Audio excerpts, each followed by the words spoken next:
Hello, Mavs fans. Welcome to Pod Maverick After Dark. You're talking to Kirk Henderson and Josh Bowe. It's just before 10 o'clock on Wednesday, January 29th. The Mavericks are about to start a win streak? Question mark? They've won 2 games in a row. They just held off the New Orleans Pelicans in a really baffling basketball game where the Mavericks managed to score 80 points in the second half, yet only win by 1. Yeah. This is going to be a fun one to talk about because if you want to be on it, I wrote this as my final bullet point to the Mavs Moneyball recap, right? I said, you just have to win games. I don't care how you do it. I don't really care if it's ugly. Just win the game. We'll figure out the rest later. This is they're slapping stuff together right now. And they just need to they need wins. I mean, they have 8 games left until the All-Star break. And right now, if they they're 4 games above 500, this gives them a pretty good chance of heading into All-Star break with a record of 500 or better now. I'm really pleased they won this game tonight. Yeah, it's funny you say that. That's what your last point was, because literally someone on Twitter, I posted a stat, and we'll get into it, but not to spoiler what we're going to talk about, but it's astounding. The Mavericks had 20 made 3-pointers and 16 offensive rebounds. And I tweeted, I don't know the numbers in front of me, but I have to imagine not a lot of teams lose if they hit 20 made 3-pointers and 16 offensive rebounds. And someone replied, yeah, but they only won by 1. And it's not to pile on random follower or anything on Twitter. But it's guys, the team is missing perhaps the 2 most important players on the roster. They have played 26 games without Luka Doncic. 26 of 48. I don't care if New Orleans scored on their own basket at the buzzer for the Mavericks to win by 1. That's, you say thank you and you go out the door. There's, like you said, there's no such thing as ugly wins. Obviously that doesn't mean that if they lose that they're just given a free pass. That's not what we're saying, but you just find way, like you said, you find ways to win. They are a high turnover team since Luka's been out, which is not surprising, and that bit them in the ass again tonight, but they are finding ways to almost play around that and try to lean into the strengths that are left on the roster. It helps that Daniel Gafford is playing much better as a starter, that's for sure, but this was offensively, this is going to sound crazy. They played an awesome game offensively, other than the 19 turnovers. And most of those turnovers were bad turnovers, not even New Orleans, forcing the issue. But when they weren't giving it away to the team, they were executing, and the shot making was as good as it's been all season, which is kind of crazy to say without Luka. So they earned it. They earned this win, that's for sure. I just realized something, so I wrote something incorrect. Let's see here. Hold on. I wrote that Kyrie and Dinwiddie didn't have any turnovers. That's not true. They had 4. 4 each or 4 total? 4 total. That's not bad. That's tolerable. No, that's all the turnovers came because the Pelicans really tried to get the ball out of Kyrie's hands. Mm-hmm. So there was a lot of opportunities for role players to make decisions with the ball in those 4-on-3 situations, or that short roll situation. And PJ, bless his heart, he had career high 7 assists, but he also I think had 8 assists. But he had 5 turnovers. Right, which is just that's going to kind of happen. In the first quarter where Zion kept taking his lunch money. There was PJ got off to a bad start in this game and really turned it around in a major way. I do want to note something before we talk about this game further. This game, depending on which broadcast you were listening to, was emblematic of America right now in terms of 2 different information systems, where you're just getting 2 different information ecosystems, where you have Mark Followell continuing to complain about the previous games 2 weeks ago, mind you, missed call, the missed, what do you call it, goaltend. Then on the Pelicans broadcast continually highlighted how amazing of a block it was.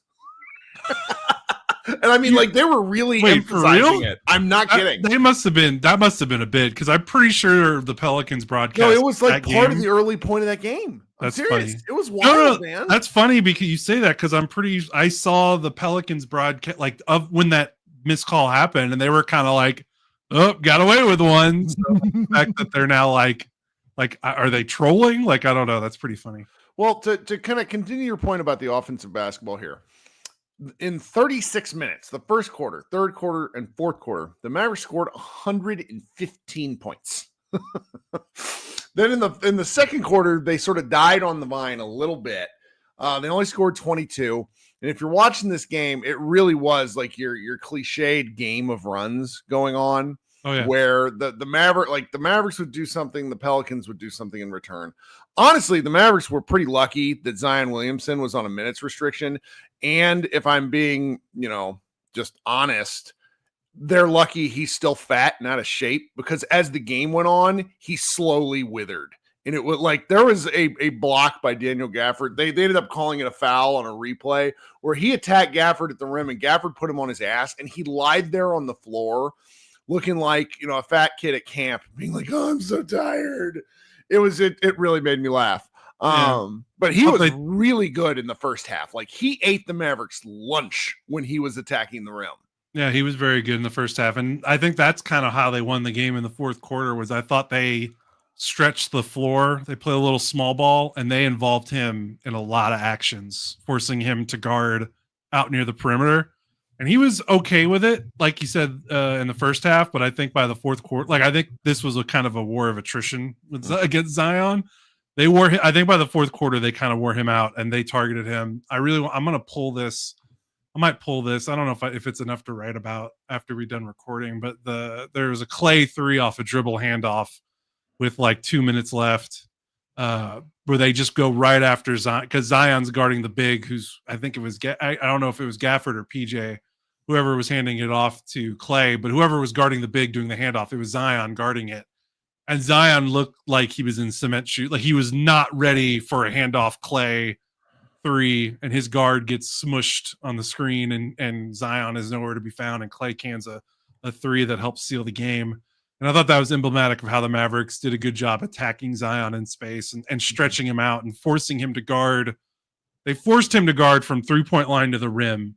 And when Zion's right, he can do that, because he's that special of an athlete, but obviously, he's still getting back into game shape. And he had 29 points in 28 minutes. He was a bowling ball on offense. I'm being an asshole because it's just like, this guy is one of the most impressive athletes I've ever seen. And it's very clear that he just isn't that into basketball.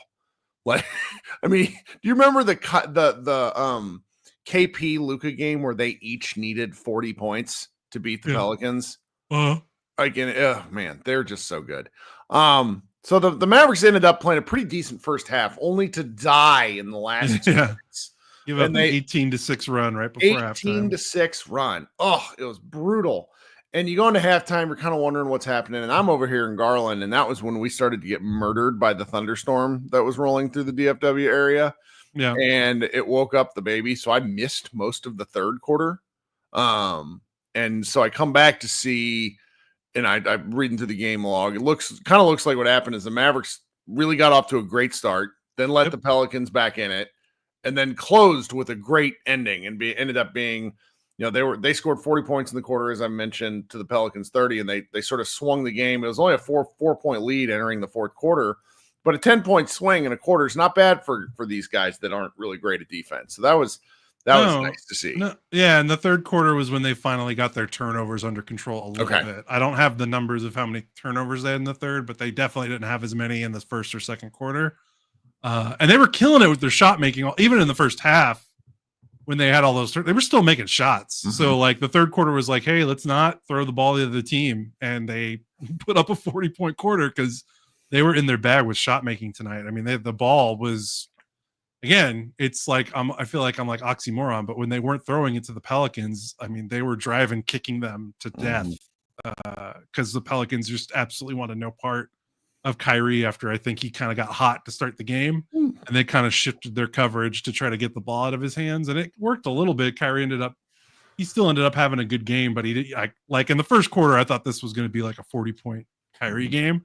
And the Pelicans were like, nope. And to Kyrie's credit, he moved the ball, trusted his teammates, and for the most part, his teammates came through. And it was pretty interesting watching this game because, you know, the PJ Washington of it all, he's sort of, you know, and this is obvious to one degree or another, but he's the special sauce when the Mavericks are winning. Yes. If he's making threes, I mean, his defense, I mean, I just realized he had 14 rebounds. 14 rebounds. When he's engaged on the boards, the Mavericks stand a much better chance of winning the game. Like, he had a little finish, or I'm pretty sure it was an offensive rebound or kind of a loose ball situation. He got the ball underneath the backboard, like almost, like pretty much on the baseline, underneath the backboard. And he didn't have a dribble, and he like shot faked his way to where he jumped out from underneath the backboard and finished in traffic at the rim. And, you know, the Boston game is going to live in my head for a while because no Maverick was able to get decent looks off at the rim despite kind of relentlessly attacking. And do you happen to know what the Mavericks shot in the restricted area tonight? I do. I got it right here. They were, I mean, they were better, but not amazing. They were 18 of 28. So 64, and most of those were Gafford. Yeah, 64% league average is 66. They were great in the paint outside the restricted area. They were 10 of 17. So they were good overall in the paint. They were good. Kyrie had a sweet little post move. Yes, he was very good in the paint. Woo! Maybe that's what I should write. He's really good at post ups. He had, so like, obviously Kyrie going left is one of those things where, you know, but even though academically my brain understands Kyrie's good with his left hand, every time he does something going left, I'm always like, holy shit, he's going left. And he did a little like, he was on the left block. So let's see here, I guess right block. And he goes left to the middle, and he does like a powerful kind of like, you know, jump stop and pushes off and gets just enough separation to sink a little, probably like 8-footer. It's like, man, I really like watching him operate out of the post. Like, if you're there's so much I would show youth players about what Kyrie does, because, you know, for all the razzle dazzle and stuff that he does, he's really just so fundamentally sound. Dude, his footwork is awesome. And the balance, and again, I knew it before he was a Mav, but like watching it night in and night out, you gain kind of a greater appreciation of it. And so, you know, this is sort of how, like, we're getting a little bit ahead of ourselves. So, because I want to finish this up and cut to break real quick, but the Mavericks just did a really excellent job offensively from all facets. The fourth quarter was pretty fun, where at one point, you know, they start out the fourth quarter, and of course the Pelicans punch him in the mouth immediately. 2 giveaway turnovers. And you're like, what are you doing? The Mavericks go down are down 101 to 100. Kid calls a timeout. They come out, not force the ball, but they get the ball to Gafford a couple of times. And then PJ and Clay hit 3 threes between the three of them. The game's up to 10 points. It was 115 to 105. That was the deciding run of the game. Yeah, from there they just kind of held the fort. They held on. Of course, the Pelicans made, I think, like, depending on how you want to space it out, like at least two distinct runs. The Mavericks were up 133 to 123 with a minute and 21 seconds left. And of course, the Pelicans score 9 points, but the Mavericks scored 4 on free throws. They held on. And it's like, that's where it's like, you know, there's an awful Clay turnover. Like, there was, again, I don't want to harp on the negative stuff because we have enough negative stuff. And this was just a nice win. Oh yeah. And it was good to see Clay. I mean, now back-to-back games where he's had an impact from the 3-point line. So 7 3-pointers against the Wizards, 6 against the Pelicans, made some clutch ones in the fourth. Took some weird, like, he's not looking great on twos. He made a really nice cut. The Mavericks actually ran a really good play and got him cutting through the middle of the lane. And he got the ball, and he it was a contested layup. I think he got bumped out of his path, and he was like, and he had kind of done the thing where he's like, I'm going to shoot this when he really shouldn't have. So 2-pointers, not great, but man, his 3-point shooting is great. His last few games, his spacing is good. the team's finding him, which I know that was like your big complaint was like it like like not finding him in transition. I remember he has gravity. Can we touch? Yeah. So. Okay, so the other thing that's helped the Mavericks is an increase in health. We didn't really even talk about Najee Marshall,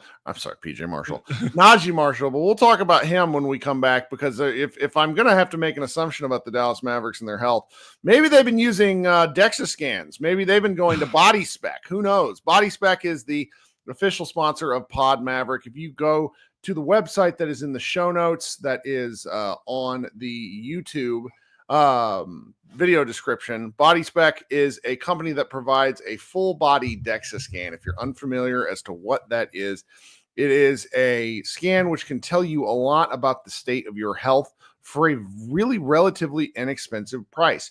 If you go to the website that's in the show notes and use the promo code PODMAVS45, that's all caps, PODMAVS45, you'll get $15 off. We've had numerous people that listen to the show reach out and let us know that they went and just to tell us how interesting it actually is. I mean, I can sell you the product all day long, but trust me, when I've had at least 4 listeners tell us that they've gone and done this, and it's a very good thing. I think you should consider doing for your health. It's also a direct way to actually help Josh and I. If you want to do something for us, we are partnered with them, and any sort of if you go and help yourself, you're also directly helping us. If you want to reach out to me and talk to me about our experiences, Josh and I each had one. I'm gonna give it, I've been on I'm on week 3 of really making better life choices, mainly in the food department. It's that sort of thing. I've also haven't had a drink in 3 weeks, and everybody's telling me how much better I should feel, and I don't feel any better. I miss alcohol. But still, it's good to start taking care of yourself, and Body Spec is a great way to start that path, just to kind of give you a baseline. Again, if you go to the link in the show notes and enter the promo code PODMAVS45, you'll get $15 off. Thank you so much for letting me ramble. We're going to insert some ads for Blue Wire, and then we will be right back.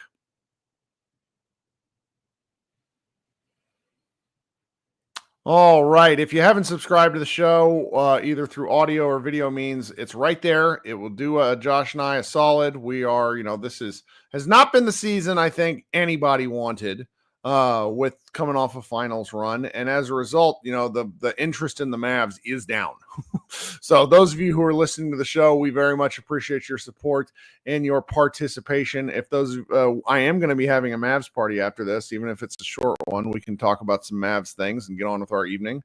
Josh, what else should we talk about? Probably need to talk about Daniel Gafford. We haven't really shouted him out specifically tonight, and he was awesome. 7 defensive rebounds for him, which career high. No, I'm kidding. But no, he was great. I know I'm being a dick, but he was great. He's been great basically since since himself called himself out after that Denver game where DeAndre Jordan kind of punked him.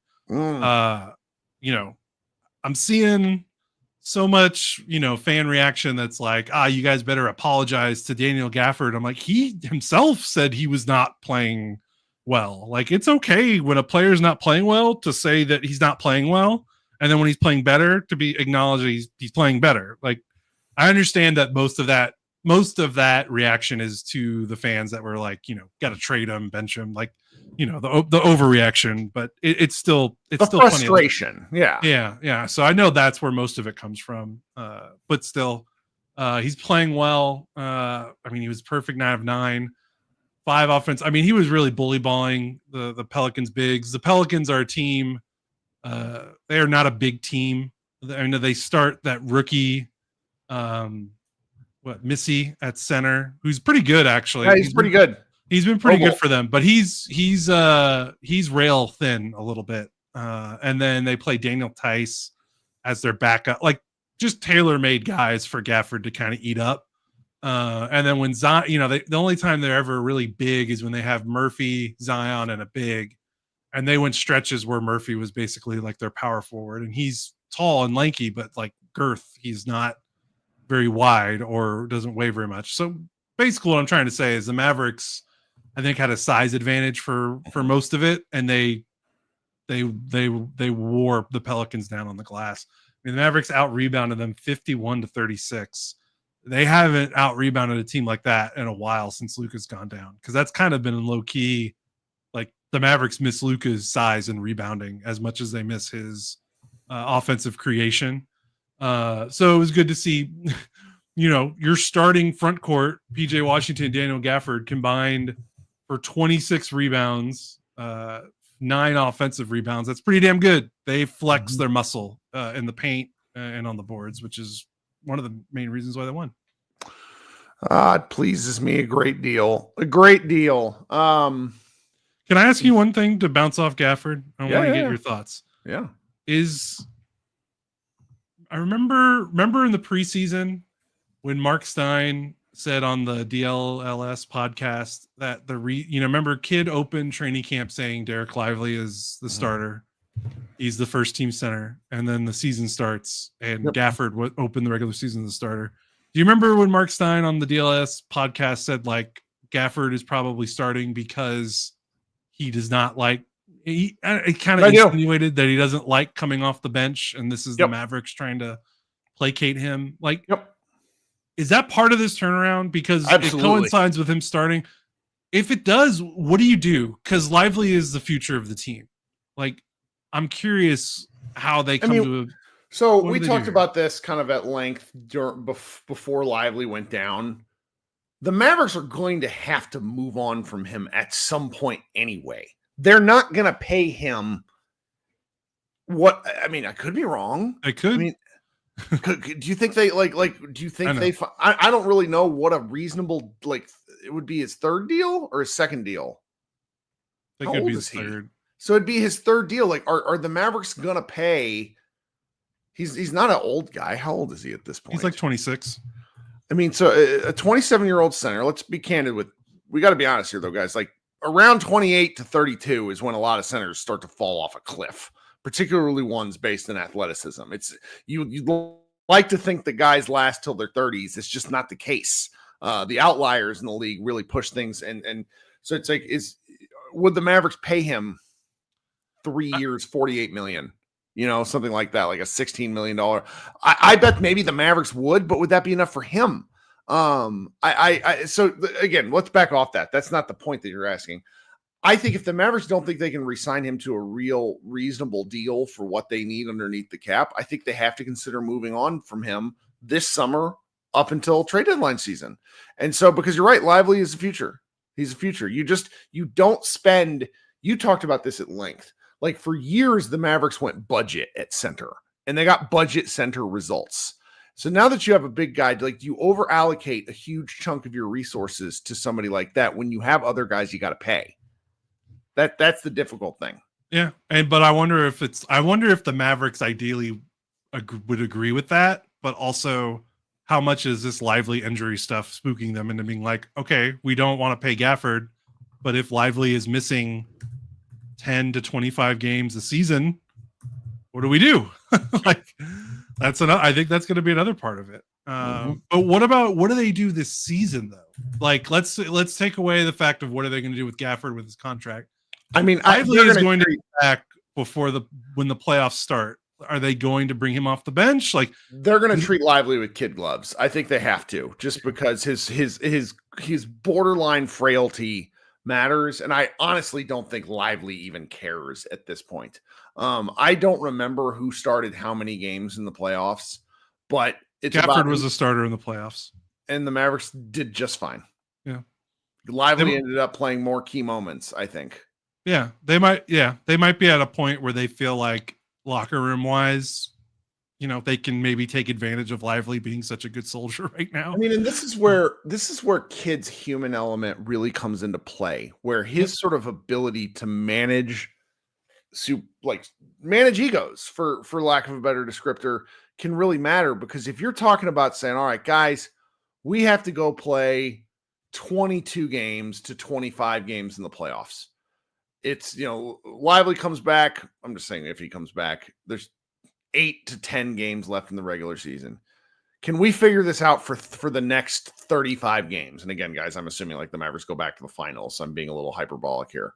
the playoffs are a long time is the point. And every day the playoffs are at such a different intensity than the regular season grind. I think when you have, like, you really do at that point have all ships or have all rudders pointed in the same direction, like making sure that the ship is going the same direction. So I just can't imagine that anything like that would matter then.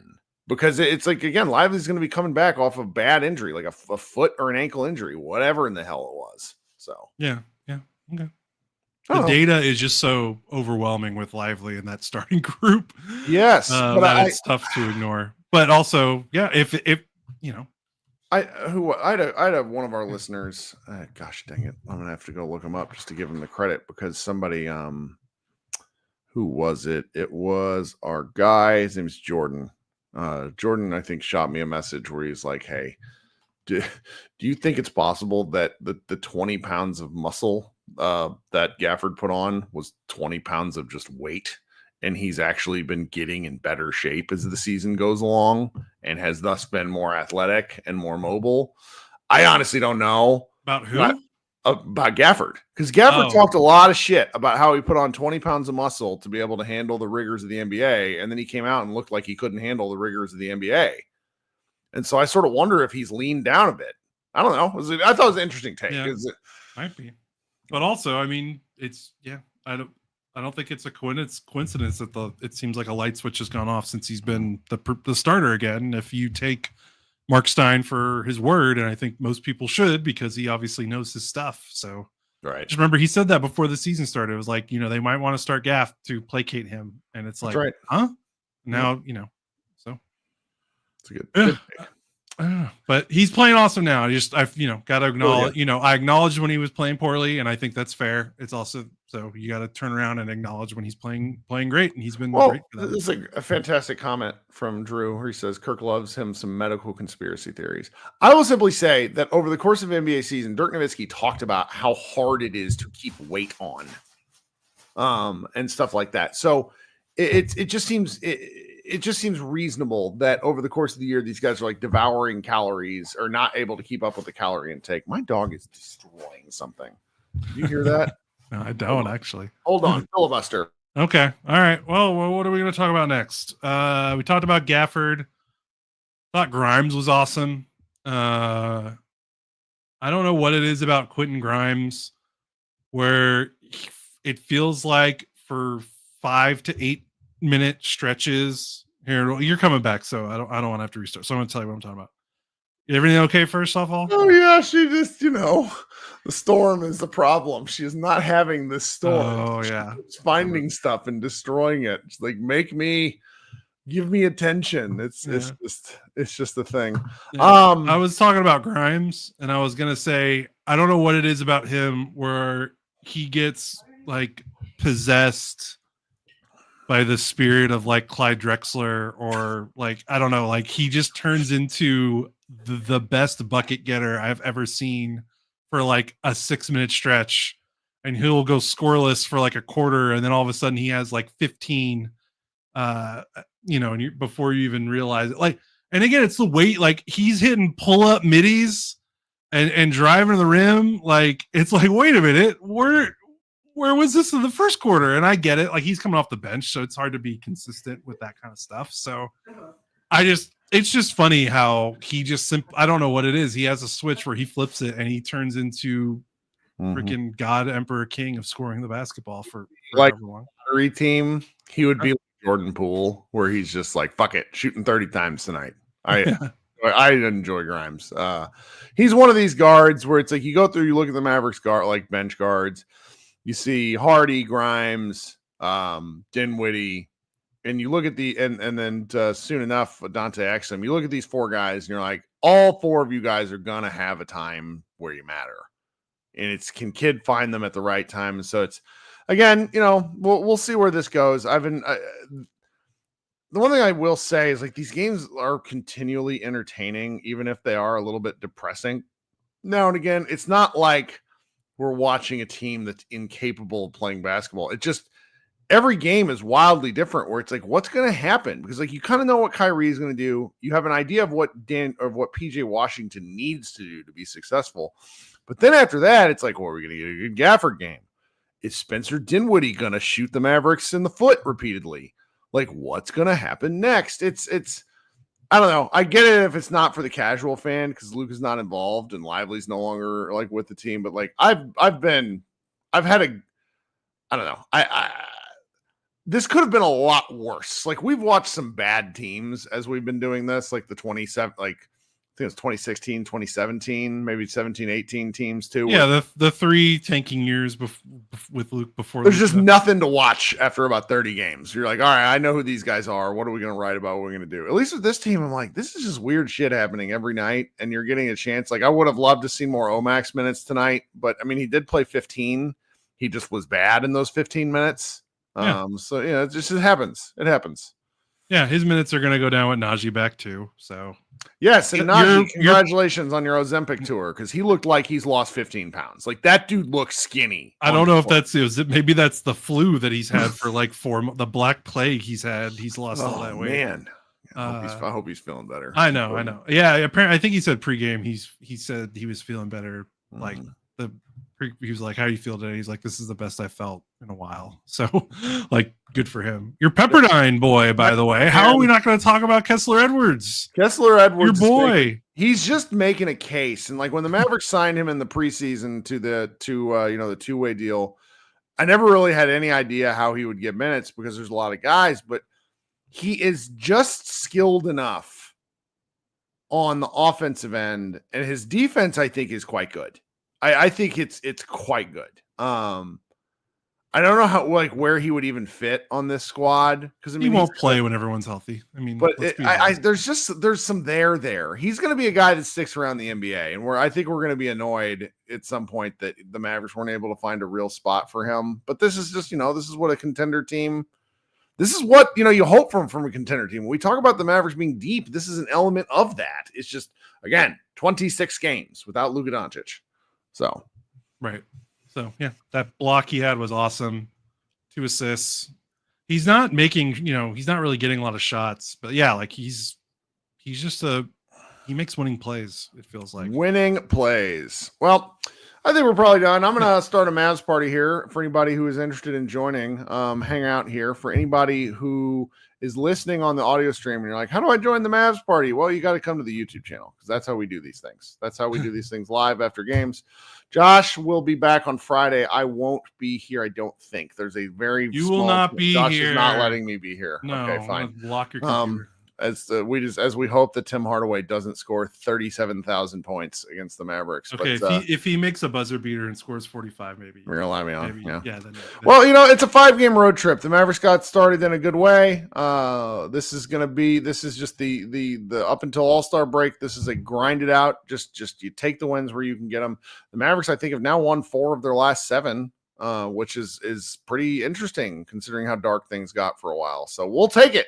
Hang out here for Mavs Party. Those of you who are live, everybody on the audio stream, look for that in the podcast feed sometime tomorrow. Thank you so much for hanging out with us, guys. We will talk to everyone soon, and go Mavs.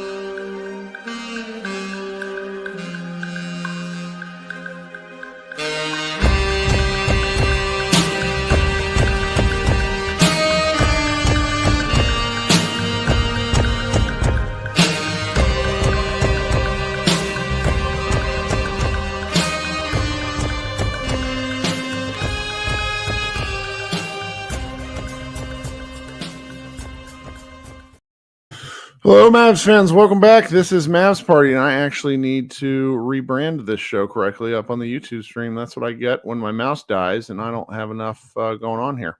Welcome back. Josh and I just ended our post-game show after dark. If you are listening on a audio stream the next day on Thursday, just know that you can join Mavs Party or group therapy when I have them. I'm going to try to have them more and more as the season goes on because I like doing them. You can join the show live if you're on YouTube with us here. All you really need to do is click the StreamYard link, which is in the comments. It is pinned. StreamYard is an easy-to-use application where you can join from your phone. You can join from your computer, and we can talk a little basketball and just, kind of go over what happened or anything in the last several games, because I forgot to, it's not even forget to do one after the Wizards game, but I was on the edge of sickness. I didn't know that. I woke up yesterday with the flu, and today I finally feel like a human being, so we're doing one of these again. Again, the Mavericks won 137 to 136. Let's talk a little basketball. I got Ben waiting to come up. Anybody else, feel free to click in, and we will talk shop. Ben, how you doing, buddy? Long time. Yeah, it's been a little while. Can you hear me? I can. You sound great. Awesome. Yeah, man. I didn't have anything very specific. I don't know that I necessarily want to get off. Just kind of want to spread optimism about the team. I think a week or so ago there was just a lot of worry warts, a lot of people, getting, and it's not like we all didn't feel that way, nervous about the outcome of the season, all these injuries. And then you look at the standings. Right now, what are we, 2 games out of 5th? Maybe not even. The West is such a clump because coming into this game, we were 9th. So let's go look at the standings as of right now. Because Golden State and there's still a couple of games that are going on because it's almost 10:30 at night. But the Mavericks, after this, they have bumped themselves up to 8th. But the Lakers, they have the same number of wins as the Lakers. The Lakers have played 3 fewer games. It's like we're in this kind of clump where at a certain point, guys, like the game math has to add up. So it's, a 2-game slide by one of those teams are going to put the Mavericks back in a different position. Exactly. We're playing at a disadvantage with all these guys out. The skeleton crew is learning how to beat teams. Obviously we still, some games you're just not going to win. It's hard to play 4 full quarters and not have all your guys, Sure, particularly the guys who are supposed to be the closers. And you want Kyrie to be the closer, and I get it. If you're a Mavs fan, you're saying he's supposed to be the superstar that shares the load, but I just sort of exist in this perpetual state of like, don't die, Kyrie. We need you. Yeah, and I just feel like we're a couple dribbles and a couple bounces or makes or fouls or whatever in the last 2 weeks. We could have had 2 or 3 of those games, So the play to me is there. I've been satisfied with how the guys are playing. Obviously people getting sick and stuff. What are you going to do?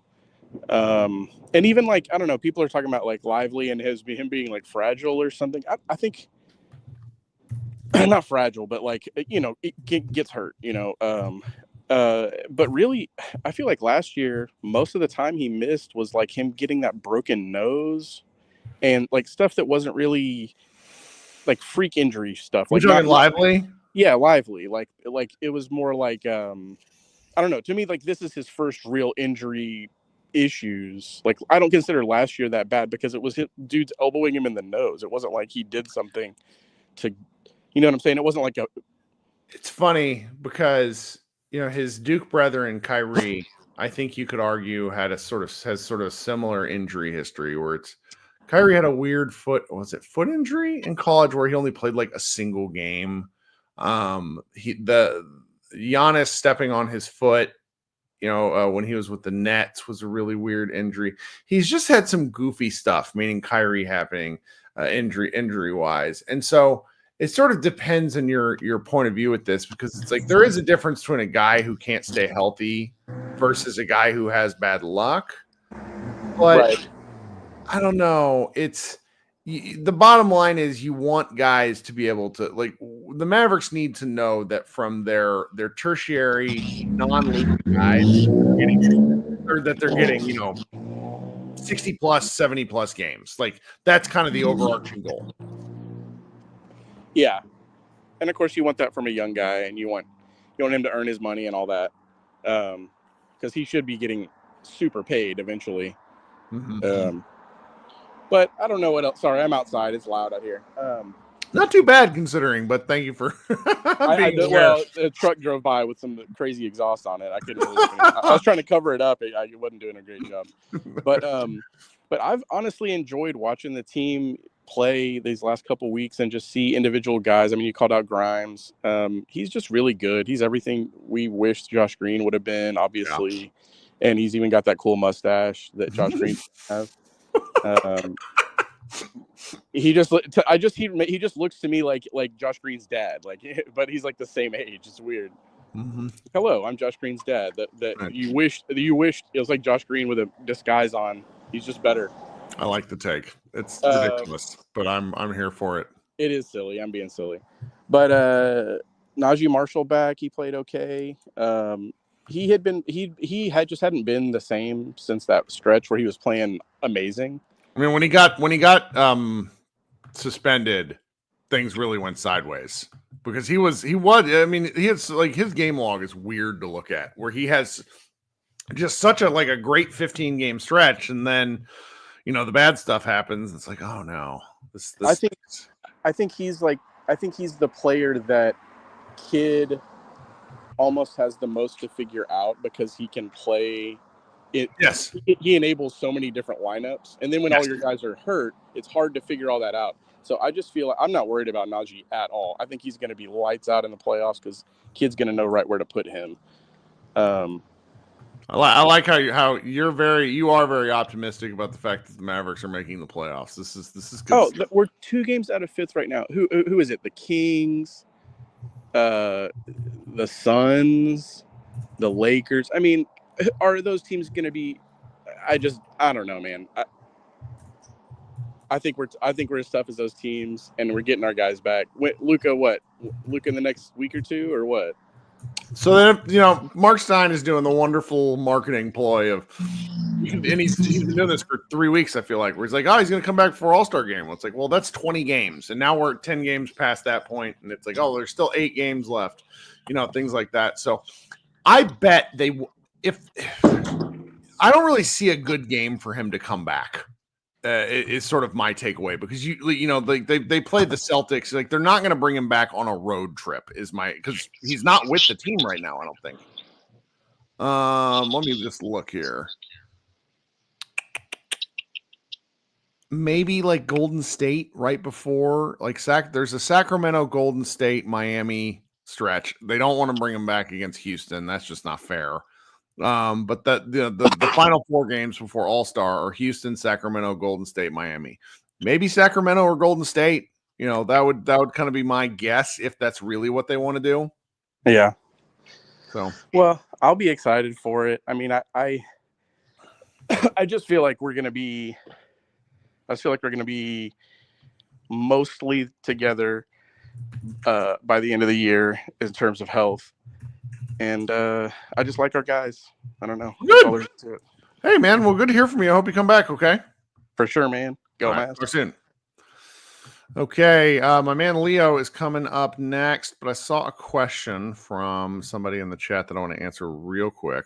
It was So Joe Mama says, so Gafford playing like trash earlier in the season because he wasn't starting, ? Was he pouting? I don't love that attitude from him. So in the recap show, Josh Bowe and I talked about this. I think it's kind of a mix of everything. I don't think he was really in the right shape because he really didn't play that well when he started earlier in the year. I think he must have just had a come to Jesus meeting with himself because he started playing better. And that's all, it's good. The Mavericks needed it. All right, my man Leo's coming up. Then I got Brian and everyone's favorite man, Mr. Green. Leo, what's up, buddy? Unmute yourself. Leo thinks he's not able to take himself off mute, but he does have a question. That's okay. He says, I was going to ask if PJ at the 5 with Omax and your guy at power forward, do you think that can be a look where we have where we can learn some stuff? They're going to keep throwing out that small lineup until they get crushed by it. I mean, I think do they play Boston next? Who do the Mavericks play next year? No, they play Detroit, Cleveland, Philadelphia, Boston. They'll probably see the small ball lineup against Detroit for sure, They won't dare against Cleveland. And they probably will against Philadelphia too. And same, they will leave it off from Boston. So that's an interesting one. Brian, what's up, man? Welcome. Hey, can I be heard? Yeah, you sound good. It's easy on the phone, isn't it? Yeah, it is. Plus, I got my earbuds in, so it works a little bit better that way. Yeah, well, you don't got to go to like a setup. I'm encouraging people. You can do this from the phone. I promise. Yeah. I used to only calling on my phone, so right, because we had the basics. cool app where it was only on the phone. The whatever Yes. called the green room. Yep. So what's going So on? to improve on Ben's take, and I hate to do this to Josh, but I feel like Grimes is kind of the Stephon Urkel to Josh's Steve Urkel. I feel like there's a bit of that going on. It just kind of fits. It kind of works. It's unfortunate for Josh, but it is what it is. That's really something. So it's the bibs to the Optimus bibs. Yeah, right, exactly. That's a deep internet cut for people that don't spend too much time on Twitter. Hey man, catch up with the Mavs outsiders if you ain't got nothing better to do. I don't know, dude. It's weird to be talking about this team winning consecutive games, right? In this January that we thought was going to be hell. Like they're a game and a half out of the 5 spot, let alone 6. And I think all the teams above them are like sweet. Like maybe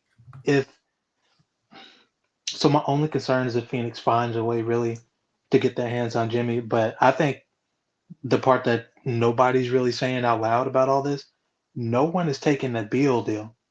Even with a first round pick, nobody wants that dude.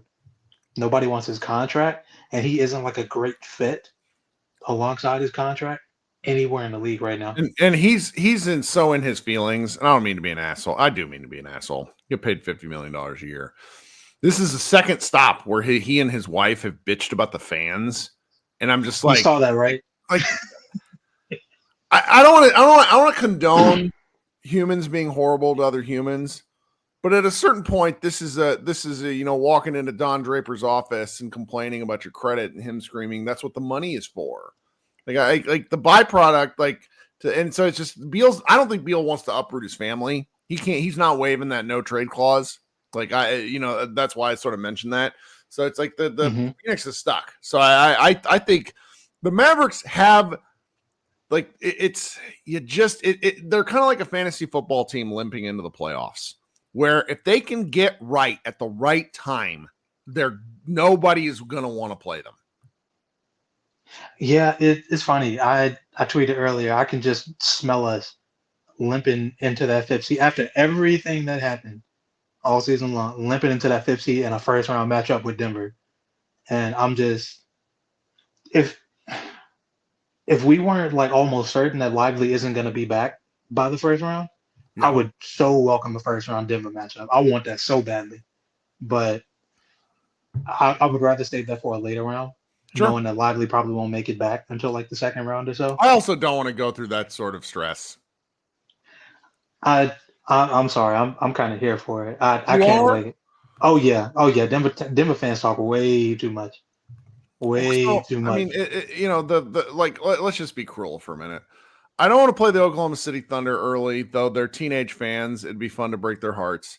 The Rockets are legitimately good, and they scare me for reasons that should be obvious to everyone. I would love for the Mavericks to face off against the Grizzlies because Luka does not lose to them when he plays. It's just like it's a thing. The numbers when Luka plays versus when he doesn't against the Grizzlies. Something else. The Denver Nuggets would be an incredible basketball series, but I have a great deal of healthy fear for Jokic, and the man is just he's just that good. Like we're sitting here bitching, he can't win MVP. They're in the 6th seed? Well, guys, they're 3 games out of the 3rd seed. Yeah, excuse me. I don't know if he's gonna win MVP because Shea's been really good and that team is awesome. He's clearly and then like a minor half step, maybe like a 3rd step even. Right below him is Giannis. They have clearly been the best players in the league so far this year. I got all the respect in the world for Jokic. It's Jamal Murray I don't respect. Like he had that big game against our G team, and that was cool or whatever. but he gonna have to show up and do that in the playoffs. And for me to Aaron respect Gordon him. is Aaron Gordon is just he's the ideal size strength combo to guard Luka. It's just it's just a lot. That's the main reasons.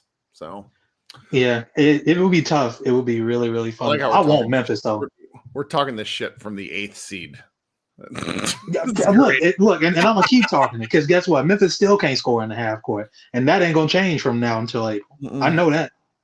Well, what else you got for us? Man, I'm just excited we're getting some wins. Like It's true. at this point, I take all wins. I don't complain about none. Daniel Gafford's playing great. Like you said, I don't know if he's gonna be here all the way through the end of this current contract he's on, but right now he's here and he's doing the team a great service. PJ Washington has been awesome. Uh, Once he got over the knee sprain, took him like a week really to shake that off, and after that he's been pretty good. Kyrie has been a soldier through it all. So much respect to him because His 3-point shot's going to come back in a fierce way at some point. oh yeah, and we're going to be laughing. He's going to have like a 35-point game on something like 8 of 12 shooting because he's just going to hit like 8 threes. yeah. Like, when that transition three comes back, it's gonna change a lot. Like even like Clay's shot coming back in the last 2 games, that's been huge for us. Like super huge. So And have you looked? So the Mavericks are on this road trip, right? This is a primarily an East Coast road trip. Do you know Okay. that up until February 10th, so today's the 29th, we got 2 more days left in January. The next 12 days, the Mavericks don't play a game that starts later than 6:30 p.m. oh, I was just that's noticing. nice. I just noticed they play Detroit Friday at 6:00. Okay. Cleveland's Sunday at 2:30. The Sixers Tuesday at 6 p.m. and then Boston on Thursday at 6:30 on TNT, and then they play the Rockets Saturday, February 8th at home at 2 p.m. This is great. No late games. God bless. No late games, which mean I get to go to like. Do you know how much I'm just a much more pleasant person when I get to sleep. Shout out to gosh, what's my man Henry? Because my man he last season he told me to take magnesium when I was like having a visible eye twitch during the show, and that's like changed my life. So like these early games, I get to go to bed. That's how old I am. Anyway, sorry I cut you off. What's going on? What were you? Do you remember what you were gonna say? Not shout out to Clay finding the shot. Omac's still doing things. That's cool. Kessler Edwards also doing things. That's cool. Just being tall and in the way. That's really cool. I like that. That's all I got. All right, man. Well, thanks for hanging out. All right, brother. Thanks for having me. All right. Last but not least, Mr. Green. Happy Thursday where you are. How's it going? Thanks, mate. Do you want tomorrow's winning lotto numbers? Yes. I like these calls from the future. They please me. I thought you might. Good to see you. It's been a while. What's going on? Mate, we're just suffering through the fucking worst heat wave ever. I had to have a look at, because you guys talk, you will do anything to avoid the metric system. So we're floating around about 107 degree average for the last 3 weeks. And flies have become a bit of an issue, mate. Keeping them little bastards out of the house, that's a pain in the ass. So it's me and the dogs on the couch in the aircon. And really for the last 3 weeks, watching the Mavs lose most of the games that they play, which hasn't been fantastic. Just variations of hell. Yeah, tell me about it, man. But look, I haven't been. I told you before, Kirk, I'm a bad loser, so I don't listen to your shows when we lose. In fact, I don't want to consume any further media after a loss. You are not alone. No, I would say that you and Josh see that in the stats very regularly. But I don't understand the general negativity around Gafford. Seems to have been going on for months. He was brought in to be a backup center to possibly the future center of the franchise if he turned out. I think that he can dominate against second tier centers on the opposition. But man, he's been kicking ass. So is it mainly because people are sort of thinking what we have as, trade assets that they've been talking about, that Gafford could be moved? I think the fucking franchise would need to be taken out the back and shot if they decided to move off Gafford. A lot of the grumpiness was occurring before Lively broke his foot or whatever the hell's wrong with him, since we seem to have conflicting reports. And he wasn't playing very well. And against Denver, the Mavericks lost those 2 back-to-back games at Denver. And do you remember DeAndre Jordan had a couple of dunks like on him? Yeah. And Josh pointed this out last show where he just said, I essentially feel like that was the low point for him. And since then, and that was roughly 2 weeks ago, several games at this point, probably at least 8 games, he's been really good. He was really good in the Pelicans game that the Mavericks lost because of the bad goaltending call.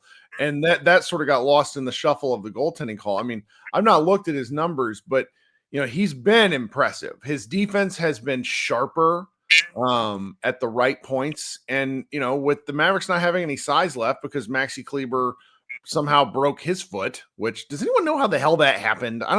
Whatever. They need, he is vital. And while I do sort of expect the Mavericks will have to figure out what to do with him because he's up for a new contract at the end of the 2026-27 season. So the season after this one. That's miles away, man. Yeah. That's miles away. But not now. Look, I just don't understand the negativity in general. I mean, what are we doing? Are we clamoring for Dwight Powell to get center minutes again? We only just fucking dragged ourselves out of those doldrums. And now, like I said, man, I mean, there's 29 other teams that would take Gafford in a heartbeat. And we did give some of our future away to get him. And it was a brilliant move. I just don't understand the general negativity. He wasn't brought in as a player to average 20 and 10. My biggest fear when we got rid of KP is that it's near impossible to find a 20 and 10 player in this league. Almost impossible.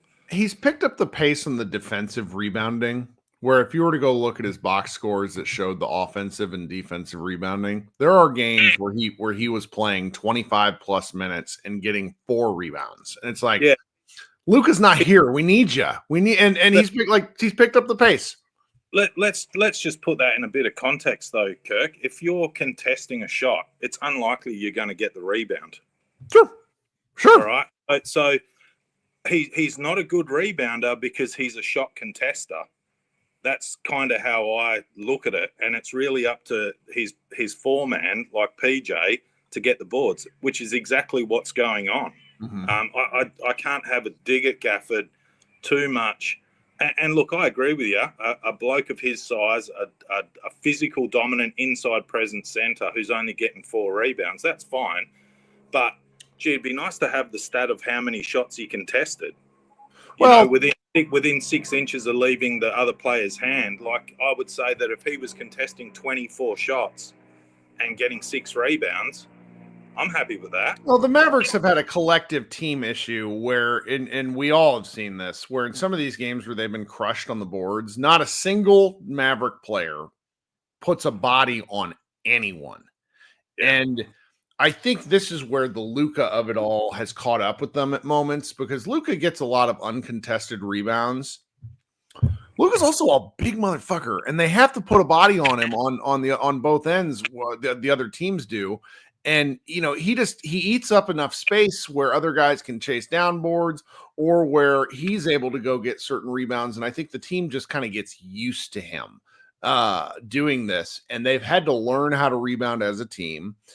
There's a very strong correlation to PJ rebounding and the Mavericks winning, because he's very good on the boards when he really puts his work in on it. I think there is something in the fact of what you're talking about Gafford cleaning up after him. I mean, the Mavericks team defense has also been, it's not like messy, because it's just, I don't expect Spencer Dinwiddie to play defense. They've needed to find ways to win. And they're now they've won 4 of their last 7. And that's good enough for me. Like, I was hoping at most to where the team would play, just below 500 basketball without Luka. And instead what happened is they kind of got their butts kicked for about 2 weeks as they readjusted. And since then they've figured out a little bit more and they look a little bit better. And that's kind of all I can ask for until Luka gets back. Yeah, I mean, one of Luka's underestimated abilities is the size of his ass. Mm-hmm. Like, you know, you talk about getting a rebound, you talk about blocking out. When you got an ass that big, it's easy to, you know, to bump off someone, to put him off and put him a half step away. And let's not forget, he's got like a huge wingspan. So ass out, hands out. You know, that happens like 4 or 5 times a game. And yeah, they do miss it. But again, the reason why Luka gets so many rebounds, when you have someone like Lively and Gafford challenging the shot, you know, they're not even looking at the ball. They're challenging the shot. It's up to the other guys to collect that miss if it does actually miss. My only concern now is Grimes. Grimes is one of those players where it's a coin flip where you move off him now to get something that you can hold on to for a bit longer. Or is he going to be a guy who can really contribute deep on a run to the playoffs? So my only concern for the team is him. Omax has been doing shit. I didn't have that. I'm pleased. Yeah. And one of his most underestimated abilities is that guy gets a fingernail on every single ball if it's not a clean possession. And I've never seen anyone play for the Mavs like it. I mean, Josh Green was pretty good at this stuff too, but at 4 inches shorter and nowhere near the wingspan. I mean, Omax is a huge person. I'm not sure if you happen to listen to the Step Back Mavs podcast with my friend Dalton, but he went to the game tonight as a fan and was sitting right next to the Mavs bench because New Orleans tickets are just unbelievably cheap. And he sent me a picture of Omax, and a lot of NBA players, and I'm sure you've seen this if you've gone to like various like NBDL game, or what is it? What's the NBL? NBL. Like these professional basketball players are often very slight. Like they're muscular, but they're lean. And Omax is a big man. Like he's broad. And so it's just like when he's doing that sort of stuff on the rebounding end, it's chaos. And it's good for the Mavericks that he's doing it. Well, man, we need a guy of his archetype. You know, like one thing that we desperately need is like I said, that 6'8" to 6'10" beefy guy who can't be pushed off, that's got youth and got some juice in him, you know. And I've said this to you before. That's the secret most desirable asset in the league is that guy. And we've been in a position for so many years now that we didn't have the assets to trade to try and acquire those guys. And that's why PJ was such a steal, because trying to find them guys is difficult. You've got to draft them. And, you know, I've been on this show a few times and said that Omax, you know, that was a waste of a draft pick, but he's starting to prove me wrong. And mate, I couldn't think of anything better than being wrong about him, because he really does look like a 3-legged deer running around there some days. But I've noticed a change in him last 4 or 5 games that he's played. And I do bring it back to how many minutes he's getting on the floor. You got to play these guys. You got to let them run around. And he's starting to get a bit more confident. So I'm happy to see that. And really nice to see Clay get a few shots in 2 games in a row. I think that'll stead quite well, and just got to wait for Luka to come back, man, and then we can have another crack at it. But very nice to see that what are we at the moment? 4 or 5 games over 500? 4 games, which is great. I didn't think that would be the case. So, gee, it's a muddle in the middle of the Western Conference, though, isn't it? I mean, it could just go 15 different ways. So, yeah, man, just struggling in the heat and glad to see a win. And it got, you know, it wasn't a 1-point game tonight, but it did get pretty ugly. And one thing that I have noticed lately is, gee, Clay does manage to fucking rack up some turnovers, doesn't he? He really does. He loses his mind now and again, which is relatable. Yeah, I can understand that, especially in 107-degree heat, Kirk. Hey, well, we'll talk soon. Have a good rest of your day. Thanks, mate. All right, appreciate it. All right. Coming up last, but certainly not least, my friend Karam. Karam, what's going on? Talk to me. Hi, how are you? Good. Long time no chat. What are you thinking tonight? Yeah. Honestly, I was driving, so I didn't really see the game. I heard the the last few minutes. Go watch if you can find a way. Go watch the fourth quarter. Like if you have League Pass and they have the replay, the fourth quarter is pretty fun. I will. I actually came on to ask you 2 questions. Sure thing. We're what, 26 and 22 right now, right? That's correct.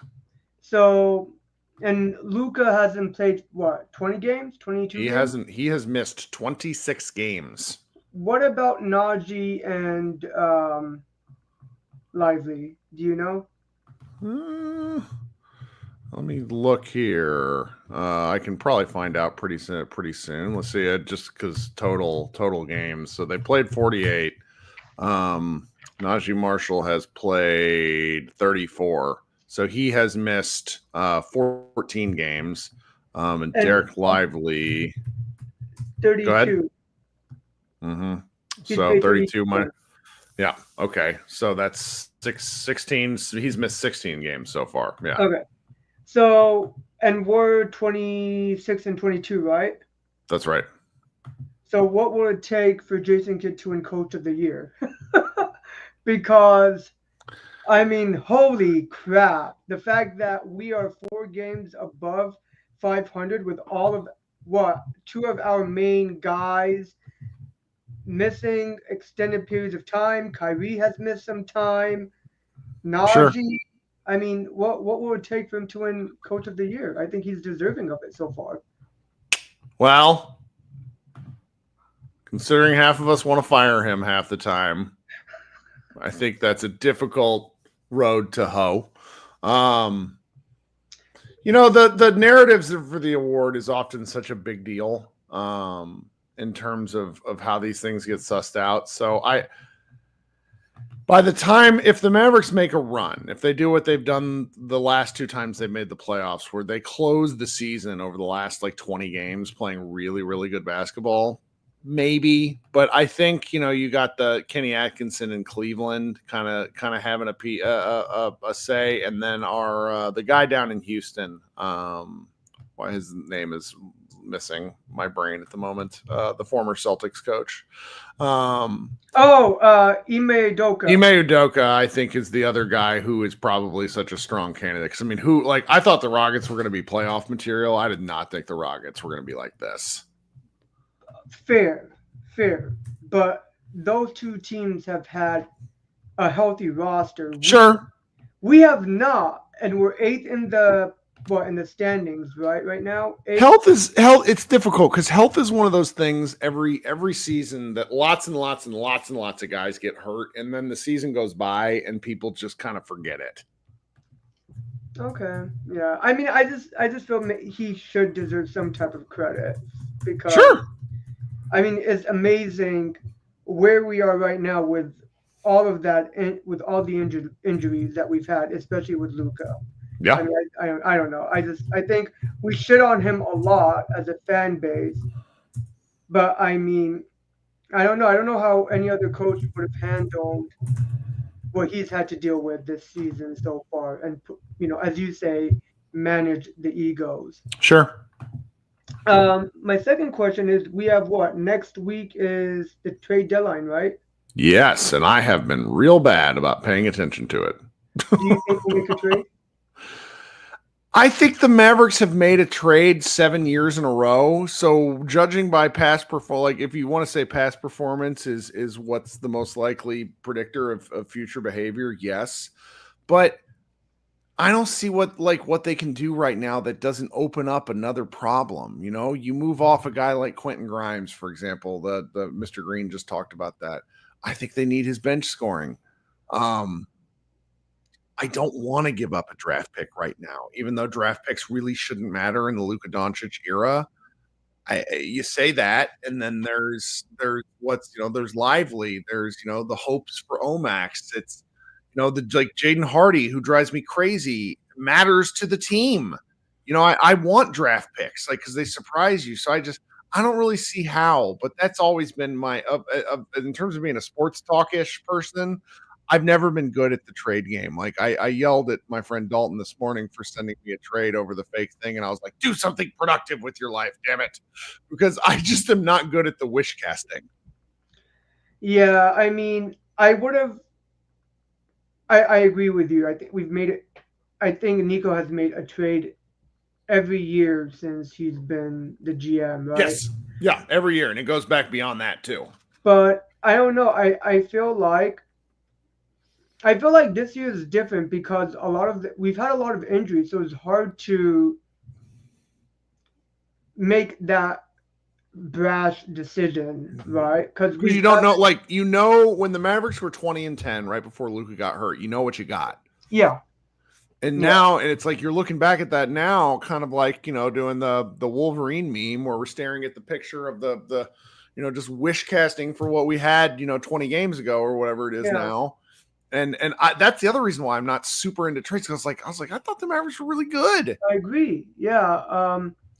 I don't know. I mean, it is really hard to decide. Sure. I think with the injuries with Maxey, I don't know, like in terms of trade, like what are we even going to give, Right. and what do we really need? I think in retrospect, we do need another big. Oh yeah. Because like you said, Lively is, you never know what you're going to get with him in terms of health, and Maxey is out. So what are we going to do in terms of a backup four, right? So I don't know. I mean, if there was any hope, if any trade, if I wanted a trade to be through, put into the galaxy and exist, I think Chris Bucher from the I don't know where Raptors would be a good little backup for us. I think. I don't know. I like that kind of deep pull. It's like, here's a guy on a bad team who's not doing much. That's a fun way. That's a fun one though. Yeah, but anyways, yeah. All right. Well, thank you for coming on. We'll talk soon. Okay. Yeah. Thank you. Have a good night. All right. This has been great. Appreciate it when you guys come through for me here on this show. It's it makes doing this fun. Again, I won't be around Friday. I have something I got to do. Probably be around Sunday night though when we do post-game show. So everybody be good. Enjoy the rest of your week. We will talk soon, and go Mavs.